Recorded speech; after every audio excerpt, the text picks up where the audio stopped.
Mirde Brasil, cremos no Deus de Israel, cremos no seu Filho Yeshua HaMashiach. 2016, ano do crescimento.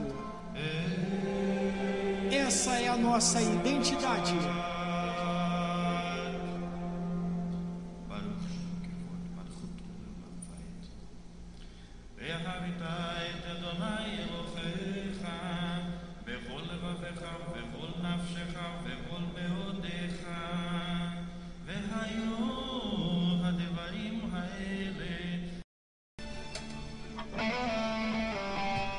Mirde Brasil, sede Rua Hermínia, número 56, lote 15, Belfor Roxo. Bases: região metropolitana do Rio de Janeiro, em Itaboraí. Itália. E onde você estiver, Mirde Brasil, uma igreja missionária.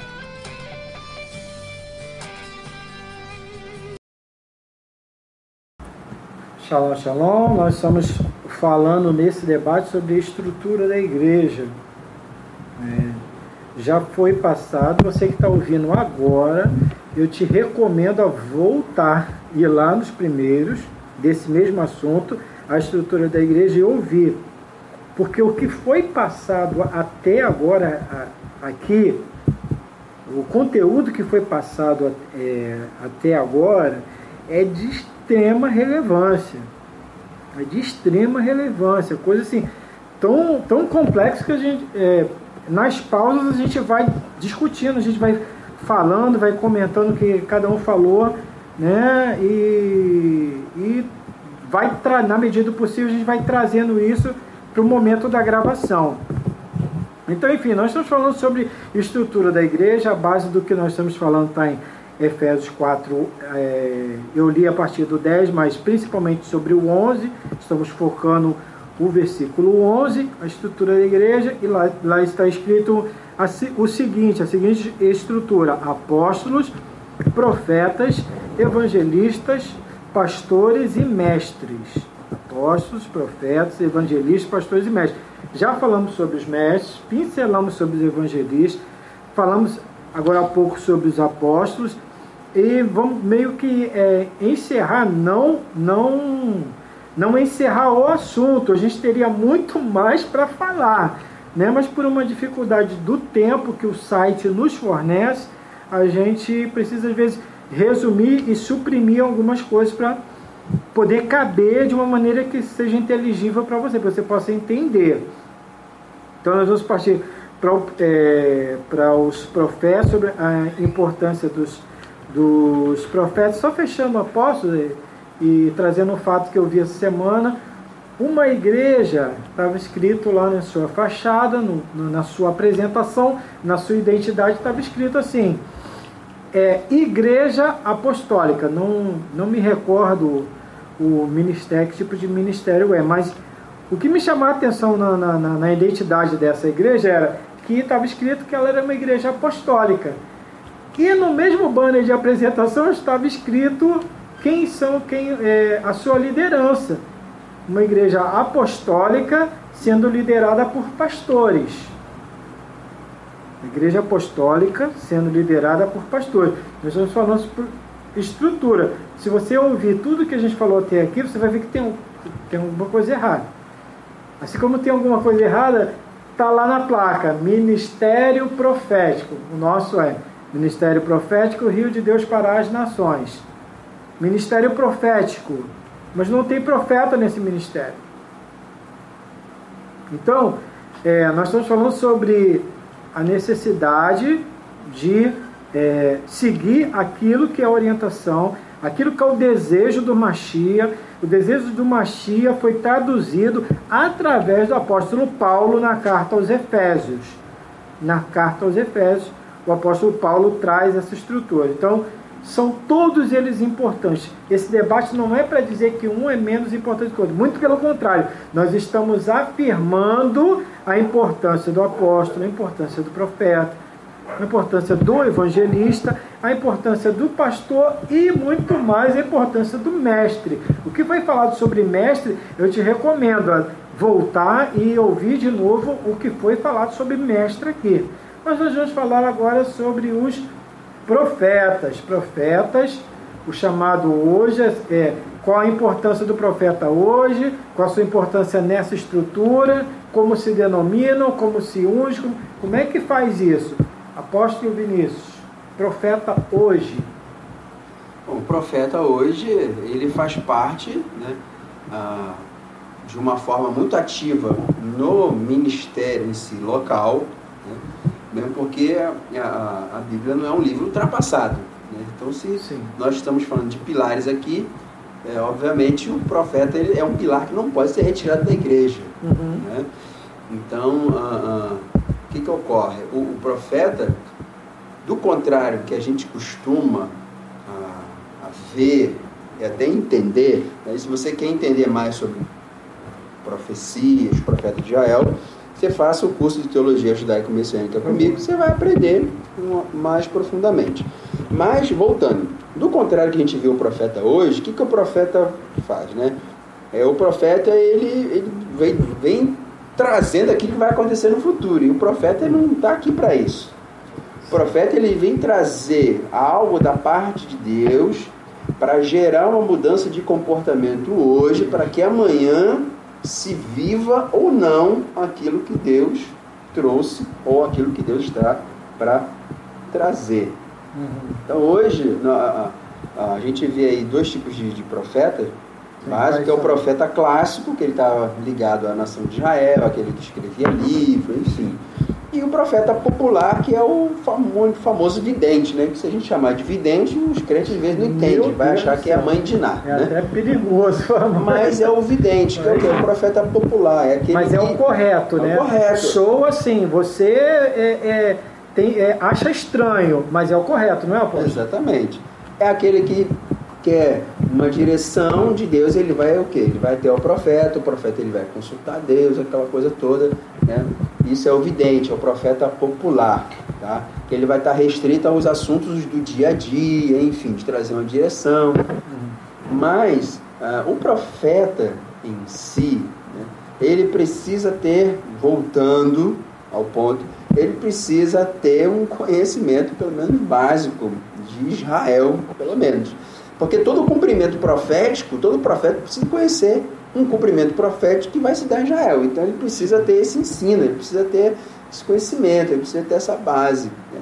Porque o profeta popular, né, como eu falei aqui, ele está ligado às situações do dia a dia, porém isso não pode limitar esse profeta. Sim. Ele precisa saber do que está acontecendo mundialmente, principalmente na Terra Santa, para que ele possa até trazer uma direção bíblica nos dias atuais. Então o profeta assim é de suma importância porque ele tem a visão de Deus. Sim. Em um ministério precisa caminhar debaixo da visão de Deus, não de uma visão humana. Então o profeta é aquele que vai trazer as direções. Olha, Deus está trazendo assim, isso é assim. Isso vai ser tudo pautado na Bíblia, porque profecia dada diferente do que está na Bíblia, então isso não é profecia. Sim. Não é profecia. O profeta ele vai trazer algo que vai concordar, posso dizer assim, com a palavra. Tá? Por que eu estou fazendo questão de falar isso, você que está nos ouvindo? Porque às vezes as pessoas vêm com uma história, Deus me falou assim, então começa a profetizar, e não está nada de acordo com a Bíblia, então que espírito é esse que falou? Sim, Deus é esse que falou.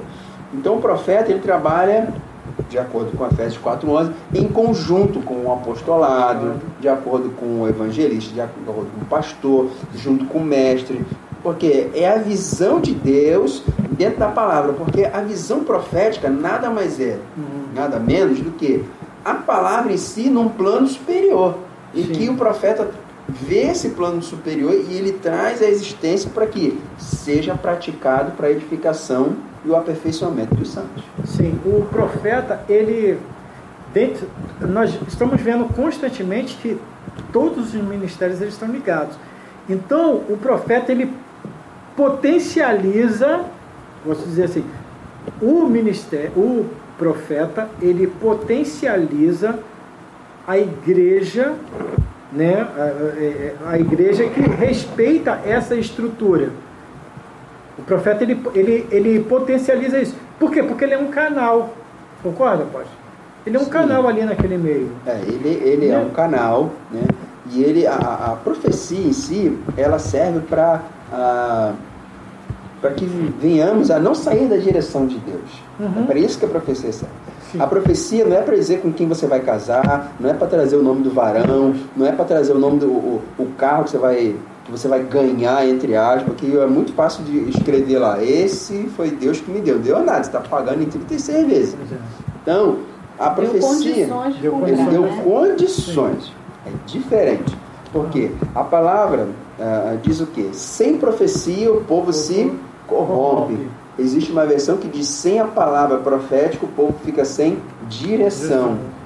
Porque é exatamente isso. A palavra profética, ou o que o profeta traz, é para trazer o quê? Uma direção que se consolide no povo. Senão, para onde estamos caminhando? O que estamos fazendo? Não é? Então, assim, ele é um pilar importante para quê? Porque a profecia ajuda eu não me corromper.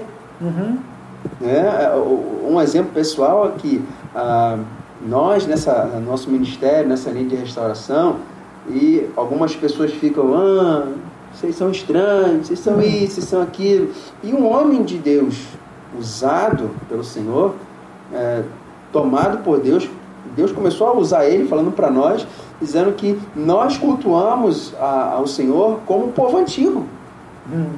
Como o povo antigo, mas que ele tem se agradado de nós. Então, isso é o quê? É uma palavra profética que o quê? Fez com que a gente não se corrompesse, fez com que a gente se consolidasse nessa mesma visão e seguindo em frente. Então, a palavra profética é exatamente isso. Fazer com que eu seja consolidado nos caminhos de Deus. E não simplesmente eu ser, vamos dizer, afagado no meu ego. Tá? Mas o profeta vai trazer uma palavra de confronto, na maioria das vezes é uma palavra de confronto. Porque o confronto vai consolidar você no caminho. O confronto consolida. É o que as pessoas esquecem, que está escrito lá na palavra, né? Ele corrige aquele que ama. Exatamente. As pessoas pegam, Deus é amor, Deus é amor. Ele ama tanto que ele corrige. E na maioria das vezes a palavra profética ela é uma palavra de correção.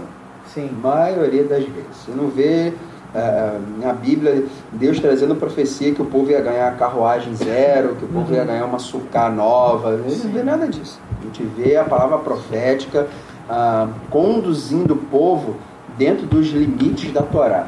Nada mais, nada menos. Até porque diante de tudo isso, diante disso que você está falando, eu já imagino o quadro, né?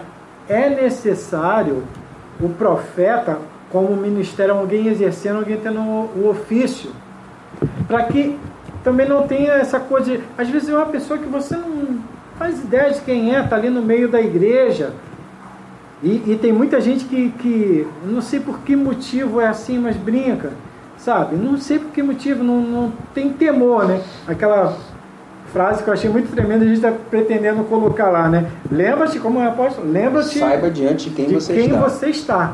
Na presença de quem você está. Isso é muito comum em alguns lugares. Olha, filho, é porque alguém está se levantando, primeiro que está atrapalhando, eu digo assim, uma ordem. Na maioria das vezes é assim, que a gente tem conhecimento, a maioria das vezes é assim, está interrompendo uma ordem. O profeta tem que saber analisar, saber a hora correta de falar. Segundo, como o apóstolo falou, a base, né, do profeta é a palavra. A base é a palavra. Então, como está escrita a nossa orientação, não se julga o profeta, se julga a profecia. Então, eu vejo, né, como o senhor tem levado, eu estou vendo muita gente falando olha, pastor, eu estou vendo muitos ais. Muita gente que estava considerando eu estou falando para alguém que está ouvindo uma palavra que você ouviu e achou que era uma profecia. Você está vendo pela revelação agora que não era profecia.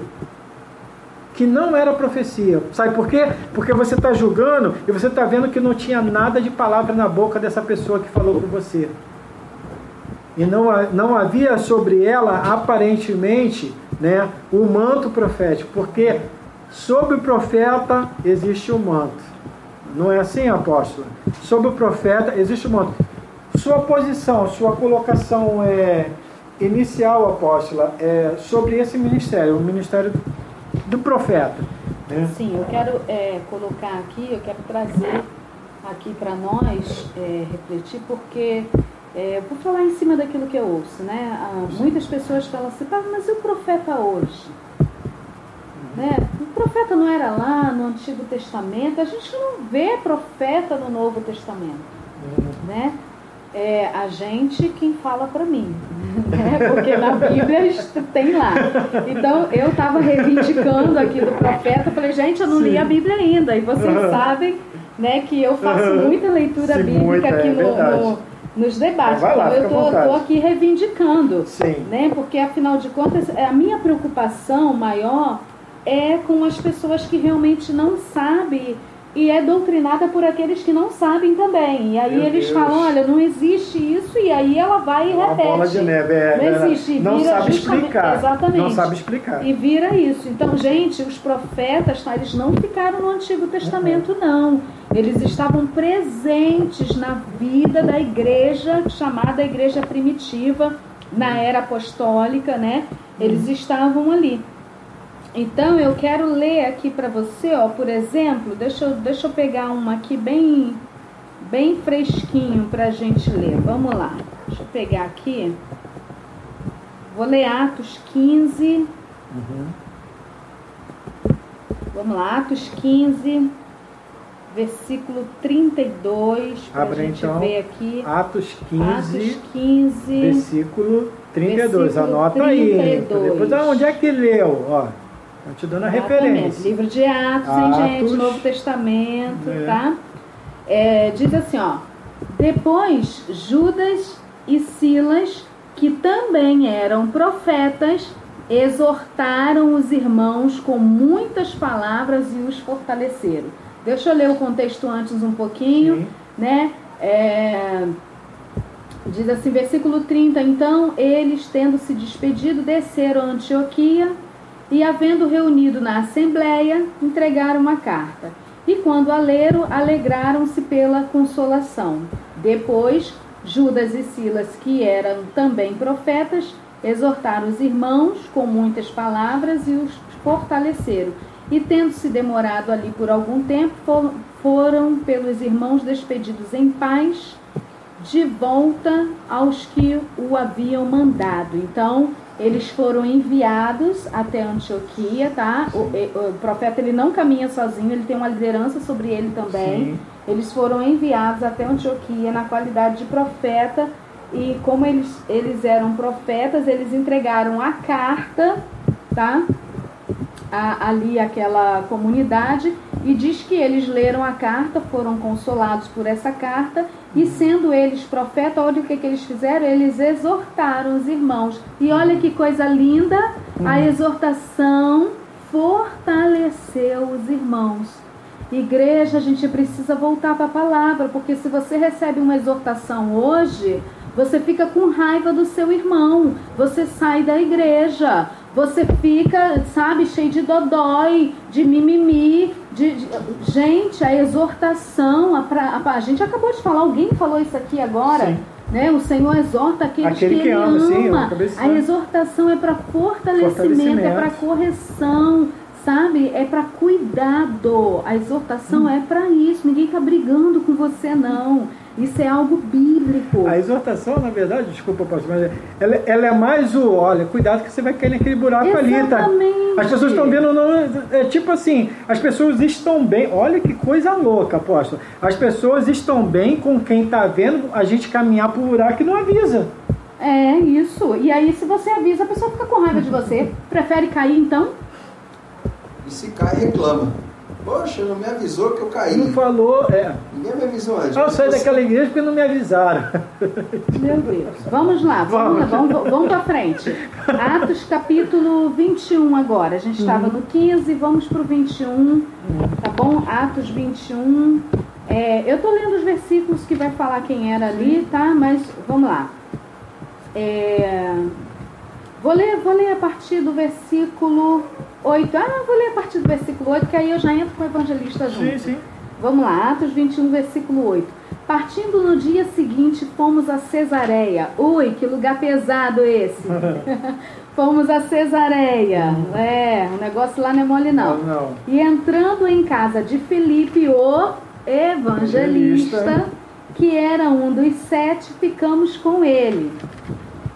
Tinha este 4 filhas virgens que profetizavam. Então, mulheres profetizas. Ok, tá na Bíblia. Sim. Demorando-nos ali por muitos dias, desceu da Judeia um profeta de nome Ágabo. Opa, então a gente tem aí evangelista e a gente tem aí profeta. Não é isso? Então veio um profeta de nome Ágabo. E vindo ter conosco, tomou a cinta de Paulo e ligando os seus próprios pés às mãos, disse: isto é o Espírito Santo. E aí ele vai falando, né, que aí ele começou a profetizar ali, só para a gente entender como que os profetas eram atuantes, tá? Se alguém te ensina que isso é lá do Antigo Testamento, se alguém debocha, sabe, tem gente que debocha. E profeta. Essa igreja aí que tem profeta, porque as pessoas hoje em dia, que eu estava conversando aqui, as pessoas hoje em dia, elas só reconhecem como profeta aquele que traz revelação, né? Que o apóstolo estava falando sobre as duas classes, né? O profeta clássico e o profeta vidente, né? Que é o popular. Vamos usar o termo popular, né? Que fica, as pessoas gostam mais. Então, assim, as pessoas reconhecem mais esse. Esse é profeta, porque trouxe uma revelação para mim, né? Pessoal. Mas o profeta clássico é aquele que fala a respeito, né, de uma direção para um povo, uma nação. Não é nada pessoal para mim sozinha. Então, a gente precisa entender isso, tá? Então, muitos profetas do Antigo Testamento foram profetas clássicos, né? Que os mais evidentes que a gente vê foram os profetas clássicos, porque profetizavam ali da parte de Deus acerca da nação de Israel. Então, a gente tem essa divisão, né? A gente também não pode dar aula aqui, a gente não tem tempo para isso, mas tem o seminário também. Faça o seminário, vai ser muito bom para você, esclarecedor. Você que tem seu ministério aí, vai ser ótimo para você. Então, as pessoas reconhecem reconhecem entre aspas também, né? Vamos lá no profeta para ver o que o profeta tem para falar pra gente. Mas não entendem essa autoridade profética. Sim. Entendeu? Sim. A pessoa chama na rua um ou outro de profeta, fala aí, profeta. Mas quando você diz que tem um profeta na igreja, as pessoas se assustam. Que profeta? É muito louco, né? Esse tempo aqui tem apóstolo, louco, aqui tem profeta, né? aqui tem evangelista, aqui tem pastor, aqui tem mestre. E esse povo é meio... são estranhos. É algo estranho. Como se fosse estranho. Como se fosse estranho, né? Como se fosse estranho. Então as pessoas pensam assim, né? É algo estranho, tem apóstolo aqui, tem profeta. Esse povo é muito estranho mesmo, é muito estranho, igual o povo de Israel, que sempre foi tido como um povo estranho mesmo. Ninguém queria eles, todo mundo queria expulsar aquele povo da presença deles. Isso é o que nos consola. Esse é algo até normal, né? Que não deveria, mas as pessoas só estranham aquilo que está na Bíblia. Tá certo, está na Bíblia. As pessoas veem as heresias acontecendo, as coisas, ninguém estranha. Mas quando você traz um contexto bíblico, as pessoas acham errado. As pessoas acham estranhos. Isso prova que é normal a pessoa estranhar uma coisa que ela não conhece. Exatamente. Porque se ela concorda comigo, se ela conhecesse, ela não acharia estranho. Isso prova o nível de conhecimento da palavra. Eu não estou querendo dizer que a pessoa tem que ser um teólogo formado, não. Porque não é só teólogo que lê Bíblia. crente lê Bíblia. Pois é. Tem Então, que isso- ler, né? Então isso prova o nível do mínimo de conhecimento de uma massa de crente que tem. Sim. Né? Porque você não vai conhecer... Porque assim, queridos, não é todo mundo que vai conhecer com profundidade. Tá? Mas, isso aqui eu já li em algum lugar. Pelo menos a pessoa assim, eu sei o que esse homem aí está falando, eu já li em algum lugar. Porque ela está familiarizada com a Bíblia. Agora, se você fala de Páscoa, se você fala de Pentecostes, se você fala de primícia, se você fala de leis alimentares, se você fala de restauração do Shabat, nossa, o que é Shabat mesmo? A pessoa não... Então, isso prova que ela não está familiarizada com a Bíblia. Não. Então, mas porque eu já li o livro de Enoque, eu já li o livro tal, eu já li o livro disso, mas não lê nem a Bíblia. Desculpa. Eu vou pegar um gancho no que o pastor falou. Eu sou muito de pegar gancho, né? O pegar o gancho, é o porém, enfim. Gente, o que ele acabou de falar agora, que o pastor acabou de falar, não é uma realidade distante. Quantos anos tem o Lucas? 9. Meu filho vai fazer 7 anos. Meu filho vai fazer 7 anos de idade. Bota os dois para falar sobre Páscoa. Bota os duas crianças, para falarem sobre festas bíblicas. Bota os dois para falarem sobre o Shabat. É o contexto deles, mas são crianças e absorveram conhecimento nesse tempo que nós temos caminhado na restauração. E eu louvo a Deus por isso. Eu fico apaixonado de ouvir meu filho falando. Eu posso soltar meu filho em muitos lugares e assim eu não me envergonhar do que ele vai falar. Porque ele absorveu. Então, tudo aquilo que a gente está falando, gente, é possível. É possível. Você pode não conseguir alcançar muitas coisas. Mas o que está escrito lá? Qual é a recomendação do profeta?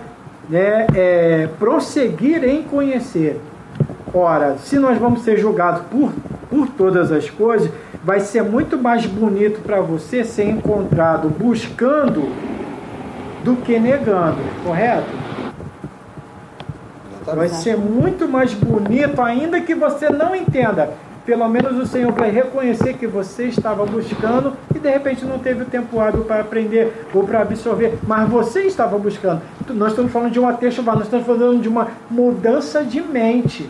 O debate fala sobre isso, sobre você retornar, sobre você fazer aquilo que está escrito, que é um mandamento. E princípios são sim imutáveis, como a gente já respondeu em outros debates. Princípios são imutáveis, eles não mudam. Então tem que celebrar. Se você acredita no Deus de Israel, tem que mudar, tem que celebrar Deus no sábado. A estrutura é assim, é o apóstolo sendo apóstolo, o pastor sendo pastor, o profeta sendo profeta, o evangelista sendo evangelista. E o mestre, meu Deus, o mestre tem uma importância tremenda em tudo isso, né, apóstolo? O que acontece, queridos? O que nós vivemos hoje, a igreja atual, vive uma salada, né, de tantas informações, enfim, de informações erradas, de informações certas, de informações heréticas. E Formação cruzada também. Formação cruzada, muito, né? Inclusive hoje, ontem a apóstola Lucilene colocou algo no Face, que é muito interessante, porque sobre exatamente isso, né? Porque se nós não tivermos, se você não tem um ensino retirado diretamente da fonte, corre o risco de acontecer aquele famoso telefone sem fio, né? De chegar às suas informações totalmente trocado, totalmente deturpado. O que aconteceu? Uma imagem no Face, né, provavelmente aquilo é uma montagem de um céu nebuloso e supostamente um homem montado num cavalo. E na primeira imagem, primeira vez que postaram, foi no Brasil. Disseram que era no Brasil. Na segunda postagem, disseram que foi na Espanha. Na terceira postagem, já era em Israel. Então, assim, Você vê como é que as coisas, os conhecimentos são lançados assim, sem nenhuma investigação, para saber se é aquilo mesmo. Sim. Então, o que acontece?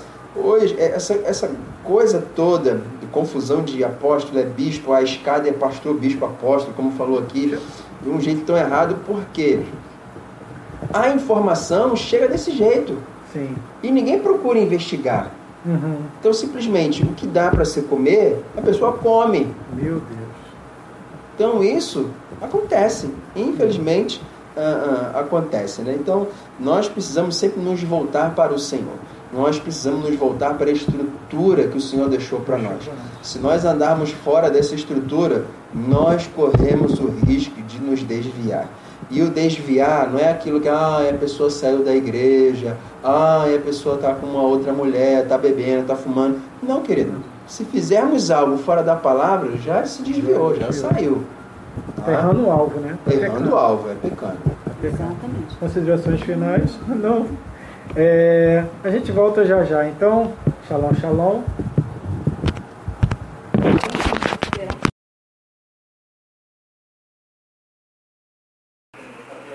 Bom, então shalom para você, e a continuação desse debate você ouve no próximo domingo às 10 horas da manhã. Espero que você continue nos ouvindo. Tenha uma boa semana. Shavua Tov. Shalom, shalom. Mirde Brasil. Sede: Rua Hermínia, número 56, lote 15, Belfor Roxo. Bases: Região Metropolitana do Rio de Janeiro, em Itaboraí. Itália: e onde você estiver. Mirde Brasil, uma igreja missionária.